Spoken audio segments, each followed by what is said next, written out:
Eto na nga mga chong, marami tayong basketball updates. Coach Tim Cone, hindi pabor sa 4-point shot ng PBA. Barangay Ginebra rookie RJ Abarrientos, dumalo na sa practice ng Barangay Ginebra. Mabigat agad na role ang ibibigay ni Coach Tim Cone matapos ang naging stint nitong si RJ Abarrientos sa Strong Group Athletics sa kakatapos lang na William Jones Cup kung saan nakuha nila ang gintong medalya. Ay wala ngang pahipahinga itong si RJ Abarrientos. Diretso agad ito sa practice ng Barangay Ginebra bilang preparation sa paparting na panibagong season ng PBA. Spotted nga itong si RJ Abarrientos sa naging practice ng Barangay Ginebra sa Upper Deck Pasig kung saan yan nga yung kauna-unahang pagkakataon na makasama itong si RJ Abarrientos sa kanyang bagong koponan na Barangay Ginebra. Agad nga itong tinutukan ng Barangay Ginebra coaching staff para makuha nito ang triangle offense ni Coach Tim Cone. Kahit rookie pa nga itong si RJ Abarrientos, ay napakaganda na nga agad ng kanyang ipinakitang performance sa team practice. Angat na angat nga yung kanyang skill set kung saan naipakita nito yung kanyang magagandang pasa sa kanyang mga teammates. At kahit bagong salta pa lang siya sa Barangay Ginebra, ay agad itong nakitaan ng magandang performance. Kondisyon na kondisyon itong si RJ Abarrientos dahil kakagaling nga lang nito sa Strong Group Athletics. At ayon nga sa mga trusted source, ay inihahanda na nga itong si RJ Abarrientos para sa kanyang magiging role sa paparting na panibagong season ng PBA. At ang magiging role nga nito sa koponan ni Coach Tim Cone ay maging solid point guard. As of now, si L.A. Tenorio nga raw muna yung magiging main point guard ni Coach Tim Cone sa mga unang laro ng Barangay Ginebra, habang kinakapapa ni RJ Abarrientos yung sistema ni Coach Tim Cone. At the same time, si L.A. Tenorio rin yung magiging mentor nitong si RJ Abarrientos para maka-adapt sa sistemang ginagamit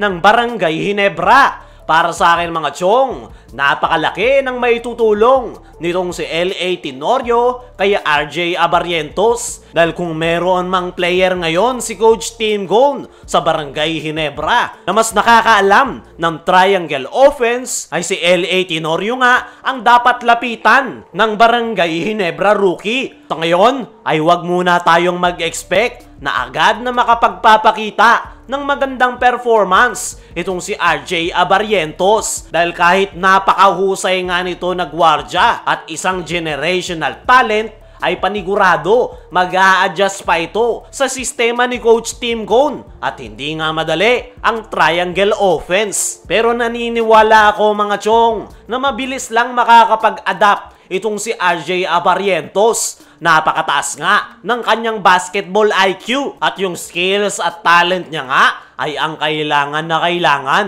ng Barangay Ginebra this upcoming Governors Cup. Ayon naman sa naging latest interview dito kay RJ Abarrientos, ay sobrang saya niya nga raw na finally nakasama na siya sa team practice ng kanyang bagong koponan na Barangay Ginebra. Medyo naninibago pa nga daw ito sa sistema ni Coach Tim Cone na triangle offense. Pero nandyan naman daw yung kanyang mga teammates. Special mention pa nito si L.A. Tenorio na gumagabay sa kanya. Sa ngayon ay kailangan niya pangaraw maghabol sa team practice ng Barangay Ginebra. Late na nga raw siyang dumating dahil sa kanyang naging stint sa Strong Group Athletics. Pero kahit na ganon, ay masaya nga raw siyang tinanggap ng kanyang mga bagong teammates. At nararamdaman niya nga raw na ito yung kanyang magiging bagong pamilya. First practice niya pa nga lang daw ay masaya na. Kaya looking forward itong si RJ Abarrientos na makakuha ng kanyang first championship sa Barangay Ginebra. Speaking of Barangay Ginebra,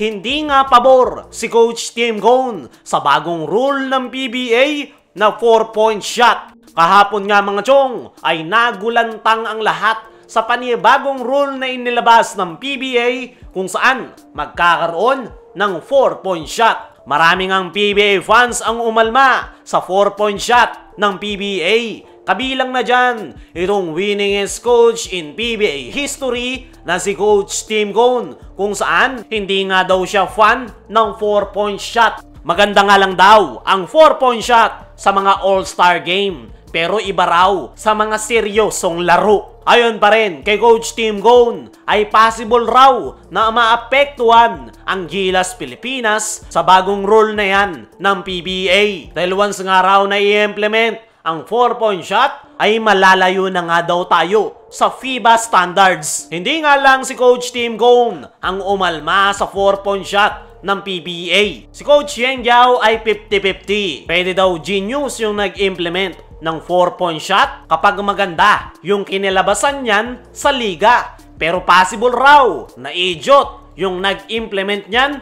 kapag hindi naging maganda ang kinalabasan. Ayon naman sa Meralco coach na si Luigi Trillo, ay pabor naman ito sa bagong rule ng PBA. Maganda raw na nag-iisip ng bago ang liga at hindi nga daw malalaman kung magiging successful ang 4-point shot kung hindi susubukan. Para sa akin mga chong, ay masyado pang maaga ang pag-e-implement ng 4-point shot sa PBA dahil hindi nga masusing pinag-aralan. Yung NBA nga ay matagal na nilang plano ang 4-point shot, pero hanggang sa ngayon ay hindi pa nila ina-apply dahil talagang pinag-aaralan nila kung ano yung possible na maging epekto sa laro. Sa ngayon ay may ilang mga coaches ang pabor sa 4-point shot, pero karamihan gaya ni Coach Tim at Yeng Guiao ay hindi gusto ang 4-point shot.